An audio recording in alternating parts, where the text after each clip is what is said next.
Good morning, all students. Today we are going to see unit number 2.1. You start dying slowly. A poem. विद्यार्थी मित्रांनो, आज आपण unit number 2 मधील पहिली कविता you start dying slowly ही बघणार आहोत. त्याच्यातील पहिला भाग वॉर्मिंग अप म्हणजे उजळणी. त्याच्यामध्ये chitchat, assuming ABCD, speakers asks the assigned questions in your group and discuss. आपल्याला ABCD अशा 4 ॲक्टिव्हिटी सांगितलेल्या आहेत. त्याच्यामध्ये विद्यार्थ्यांना बोलायला सांगितलेलं आहे, काही प्रश्न विचारलेले आहेत आणि त्या प्रश्नांची उत्तरं विद्यार्थ्यांनी शोधायचे द्यायचे. आता पहिला प्रश्न मी एचा वाचतोय, तो काय बघा. If you do not study well what will happen. जर तुम्ही अभ्यास चांगला केला नाही तर काय घडेल. If you do not study well what will happen. You will not understand the concepts of subjects easily. तुम्हाला विषयामधील असणाऱ्या संकल्पना योग्य प्रकारे समजणार नाही. You will not get good marks in examinations. परीक्षेमध्ये तुम्हाला चांगले मार्क्स मिळणार नाही. और you will not be successful in school life और लाईफ. आणि तुम्ही शाळेमध्ये जे जीवन आहे त्याच्यामध्ये यशस्वी होणार नाहीत किंवा स्वतःच्या जीवनामध्ये यशस्वी होणार नाही. आता B question. If you wake up late on a working day. जर तुम्ही कामाच्या दिवशी उशिरा उठला तर काय होईल. You will not do the work properly on that day. Your routine work. You will not do the routine work properly. तुमचं जे नित्याचं काम आहे ते नित्याचं काम तुम्ही योग्य प्रकारे करू शकणार नाही. If you do not exercise regularly what will happen. जर तुम्ही दररोज अभ्यास केला नाही, जर तुम्ही दररोज व्यायाम केला नाही तर काय घडेल. You will become very fat and flabby and you will be unfortunately missed or you will be unfortunately found in disease. तुम्हाला वेगवेगळ्या प्रकारे व्याधी जडतील, तुम्ही जाड व्हाल, तुमचं वजन वाढेल. अशा प्रकारे तुम्ही जर योग्य व्यायाम केला नाही तर घडेल. आता due question. If you eat too much of junk food what will happen.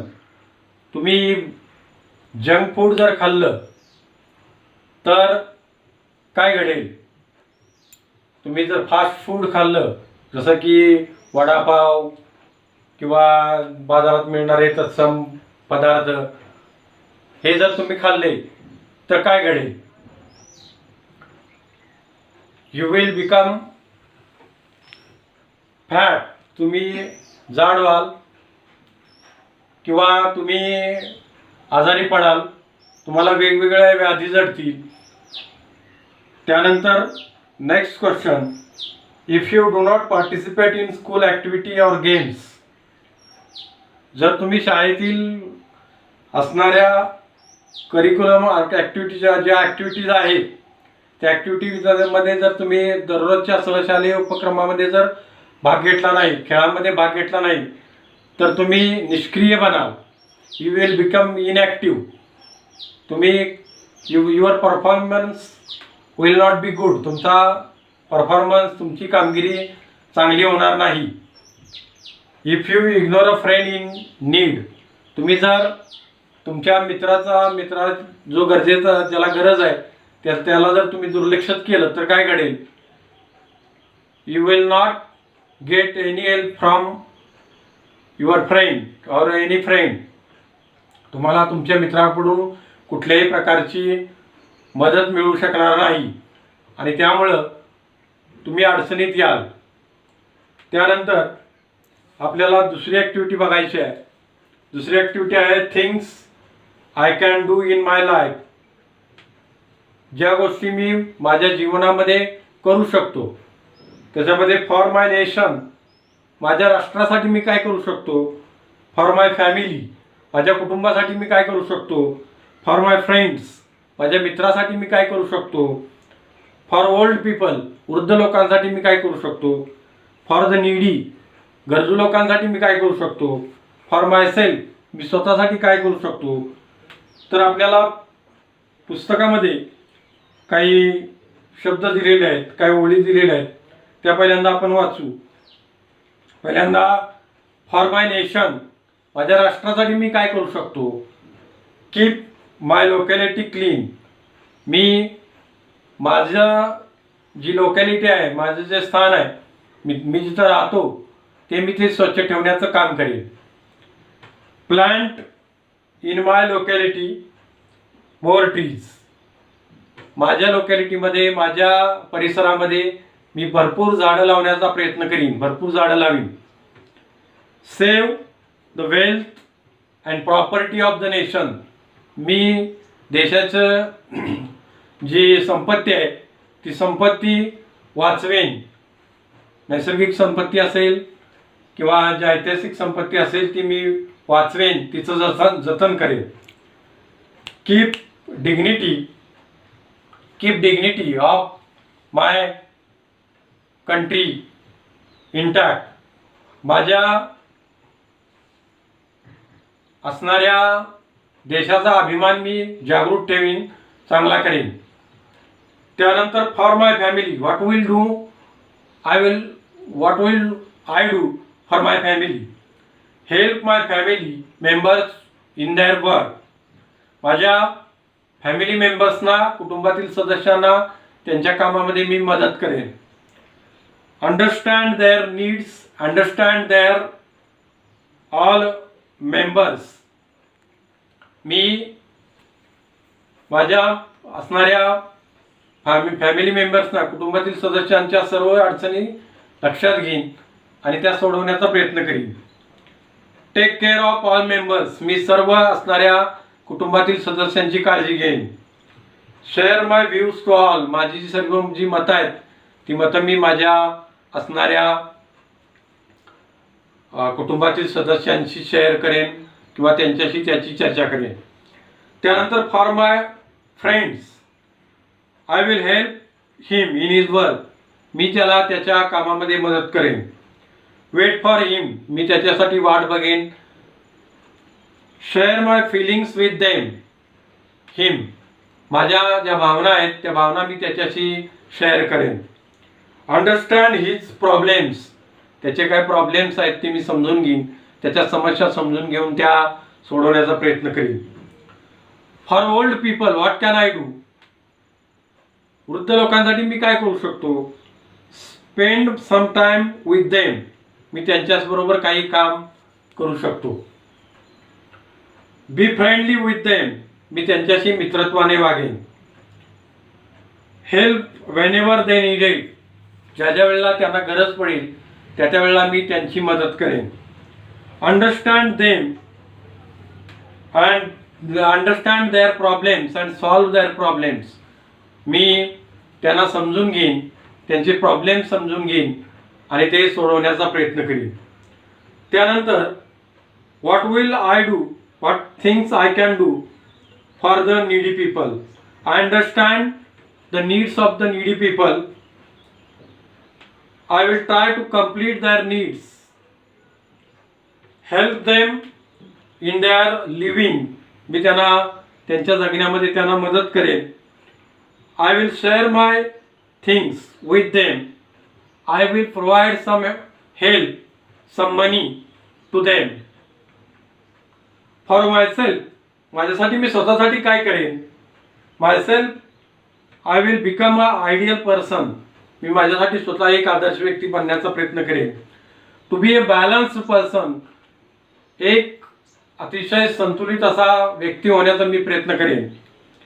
And I will become positive in life, मी जीवनामध्ये सकारात्मक राहण्याचा प्रयत्न करीन आणि त्याचबरोबर प्रे टू गॉड, मी देवाची सुद्धा प्रार्थना करेन. त्यानंतर आता चिटचॅटमध्ये आपल्याला तिसरी ॲक्टिव्हिटी दिलेली आहे. Complete the following web and write a paragraph. My wish, माझी इच्छा. तर अशा प्रकारची ते वेब दिलेली आहे. मी इथं वेब फळ्यावरती ड्रॉ करतोय. माय विश, माझी इच्छा. Travel in space,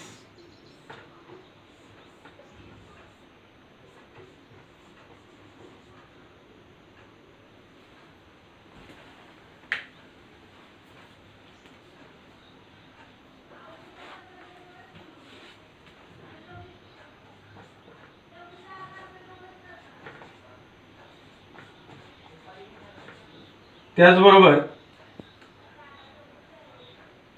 I will arrange cleanliness campaign.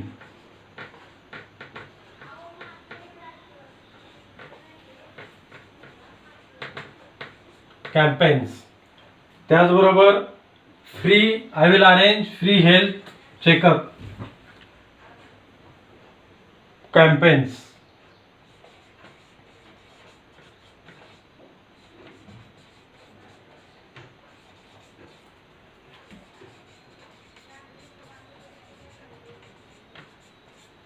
त्याचबरोबर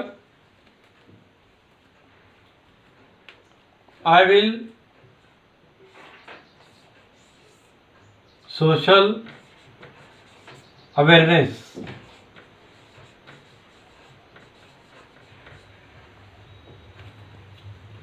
In this way, we can complete the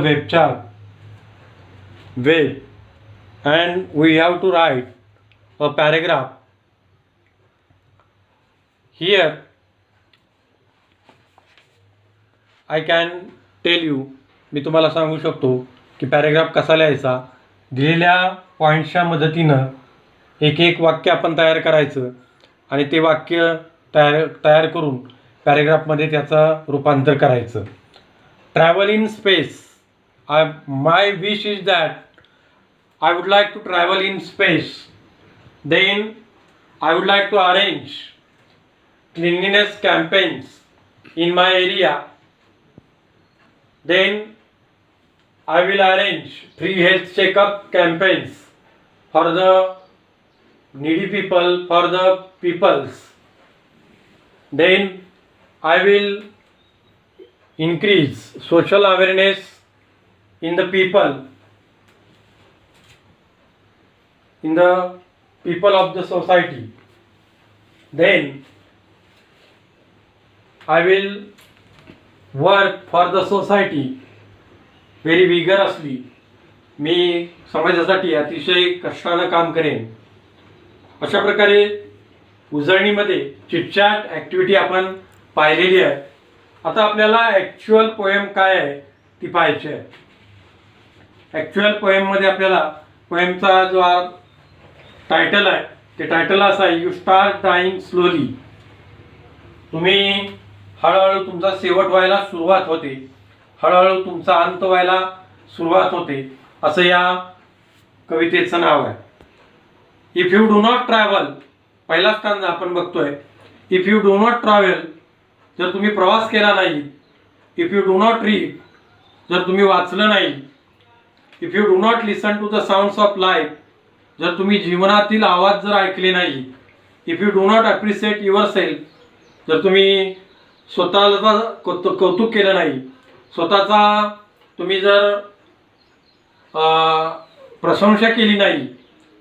you start dying slowly, तुम्ही हळूहळू तुमचा शेवट व्हायला सुरुवात होईल, हळूहळू तुमचा अंत व्हायला सुरुवात होईल. तुमचा ज्या ॲक्टिव्हिटीज आहेत, तुमच्या ज्या काही ॲक्टिव्हिटीज असतील त्यांचा शेवट व्हायला सुरुवात होईल. In this way, in the first stanza, poet asked that if you do not travel, you start dying slowly. If you do not read, you will start dying slowly. If you do not listen to the sounds of life, you will start dying slowly. If you do not appreciate yourself, you will start dying slowly. You start dying slowly in this way. In the first stanza we have seen that. Next stanza, when you will kill your self-esteem, जेव्हा तुम्ही तुमचा आत्मसन्मान कमी कराल, त्याला तुम्ही नष्ट कराल. when you do not let others help you, जर तुम्ही दुसऱ्यांची मदत नाकारली, you will start dying slowly, त्यावेळेला तुम्ही तुमचा अंत व्हायला सुरुवात होईल, तुमचा शेवट व्हायला सुरुवात होईल. आता सेल्फ इस्टीम म्हणजेच आत्मसन्मान किंवा स्वतःबद्दल वाटणारा आनंद.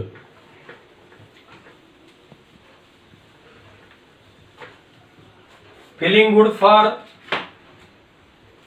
सेल्फनेस.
स्वतःबद्दल वाटणारा आनंद.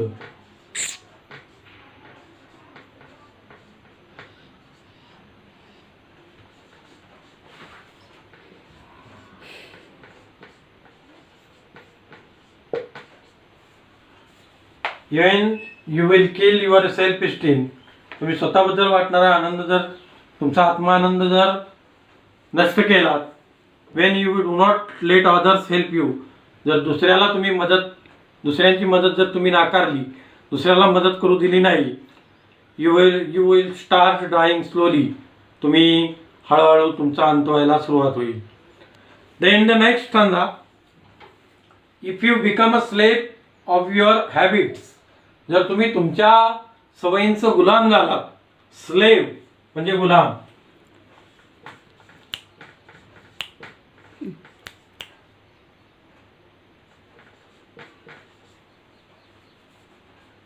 if you become a slave of your habits, जर तुम्ही तुमच्या सवयींचा गुलाम झालात. Walking every day on the same path, दर दिवशी त्याच रोडवर तुम्ही चालायला लागला, त्याच मार्गाने तुम्ही जायला लागला. If you do not change your routine, जर तुम्ही दररोजचं तुमचं काम त्याच्यामध्ये बदल केला नाही, तेच ती कामं तुम्ही करत राहिला. If you do not wear different colours, जर तुम्ही दररोज वेगवेगळ्या प्रकारचे कपडे, वेगवेगळ्या रंगाचे कपडे जर तुम्ही परिधान केले नाही. Or you do not speak to those you don't know, आणि तुम्हाला जे कोणी माहीत नाही त्यांच्याशी जर तुम्ही नाही बोललात, यू स्टार्ट डाईंग स्लोली, तुम्ही हळूहळू तुमचा शेवट व्हायला सुरुवात होईल, तुम्ही हळूहळू तुमचा अंत व्हायला सुरुवात होईल. बघा या स्टांजामध्ये आपल्याला काय सांगितलेलं आहे. If you become a slave of your habits, जर तुम्ही तुमच्या सवयींचा गुलाम झालात, तर तुम्ही हळूहळू तुमचा शेवट व्हायला सुरुवात होईल. Walking every day on the same paths, त्याच रोडवरती जर तुम्ही चालायला लागला, तर तुम्हाला तुमचा शेवट होईल. If you do not change your routine, जर तुम्ही दररोजची तुमची कामं त्याच्यामध्ये बदल केला नाही, यू विल बिकम बोअर, तुम्ही बोअर व्हाल, तुम्हाला कंटाळा येईल. If you do not wear different colours, जर तुम्ही वेगवेगळ्या रंगाची कपडे घातली नाही, तर तुमचा शेवट व्हायला सुरुवात होईल, तुमच्या जीवनामध्ये आनंद मिळणार नाही. Or you do not speak to those you don't know. आणि जर तुम्हाला माहीत नाही त्यांच्याशी जर तुम्ही बोलला नाही, you will start dying slowly. अशा प्रकारे तिसरा स्टांजा सांगितलेला आहे. आता आपल्याला चौथा स्टांजा बघायचा आहे. If you avoid feel passion and their turbulent emotions. जर तुम्ही भावभावना यांना समजून घ्यायचं टाळलं, अँड देअर टर्ब्युलंट इमोशन्स आणि अस्थिर असणाऱ्या भावना या जर तुम्ही टाळल्या, those which makes your eyes glisten, की ज्या भावना तुम्हाला तुमचे डोळे चकाकी करतात. Your heart beat fast. ज्यावेळेला तुमची हृदयाची स्पंदनं वेगानं वाढतात. You start dying slowly. त्यावेळेला तुम्ही हळूहळू तुमचा शेवट व्हायला सुरुवात होईल. टर्ब्युलंट म्हणजे अस्थिर.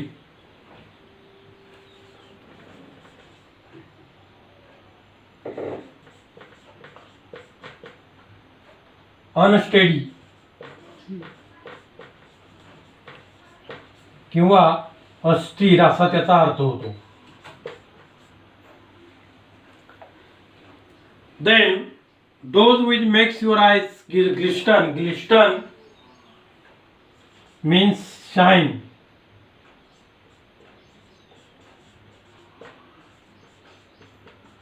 म्हणजे चकाकणे.